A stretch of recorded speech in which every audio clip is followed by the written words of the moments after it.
बहुत समय पहले की बात है। बड़े और समृद्ध राज्य में राजा चंद्रसेन नाम का एक बुद्धिमान और दयालु राजा राज करता था। उसकी प्रजा खुशहाल थी, लेकिन राजा को हमेशा लगता था कि अपने राज्य को और बेहतर बना सकता है। इसलिए वह हर महीने सादा वेशभूषा में वेश बदल कर अपने राज्य का भ्रमण करता, ताकि सच्चाई को बिना किसी बनावट के देख सके। एक दिन वह अपने मंत्री को साथ लेकर राज्य के दूर दराज गाँवों की ओर निकला। चलते चलते वे एक सुनसान रास्ते पर पहुंचे। वहां एक बड़ा पीपल का पेड़ था, जिसकी छाया में एक बूढ़ा भिखारी बैठा था। उसके पास एक मिट्टी का कटोरा था, जिसमें कुछ सूखे चने पड़े थे। उसके कपड़े फटे हुए थे, बाल बिखरे और शरीर बहुत कमजोर लग रहा था।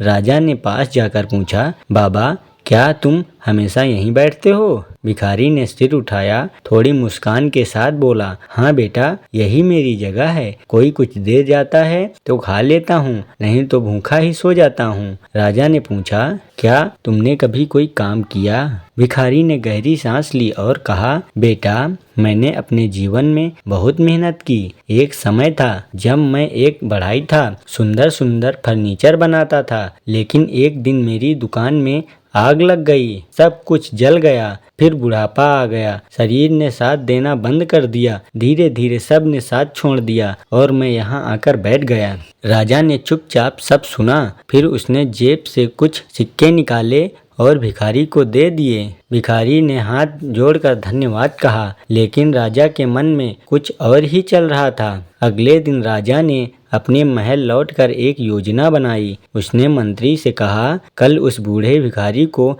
महल बुलाओ, मैं उसे एक मौका देना चाहता हूँ। अगली सुबह भिखारी को महल बुलाया गया। वह डरा हुआ था कि कहीं कोई गलती तो नहीं हुई, लेकिन जब वह दरबार में पहुंचा तो चौंक गया। सामने वही युवक बैठा था जिसने उसे सिक्के दिए थे, लेकिन अब वह शानदार वस्त्रों में राजा के सिंहासन पर बैठा था। राजा मुस्कुराया और बोला, बाबा, घबराइए नहीं, मैं वही हूँ जिसने आपसे पेड़ के नीचे बात की थी। मैंने आपके बारे में बहुत सोचा और फैसला किया है कि मैं आपको फिर से शुरुआत करने का अवसर दूंगा। भिखारी की आंखों में आंसू आ गए। वह कांपती आवाज में बोला, महाराज, आपने मेरा जीवन बदल दिया, लेकिन मैं अब कुछ कर पाऊंगा या नहीं, ये मैं नहीं जानता। राजा ने कहा, अगर मन में लगन हो तो उम्र मायने नहीं रखती। मैं आपको एक छोटी सी वर्कशॉप दूंगा, उसमें कुछ कारीगर होंगे और आप उनका मार्गदर्शन करेंगे। बस आपको अपने अनुभव को फिर से उपयोग में लाना है। भिखारी ने सहमति से सिर हिलाया।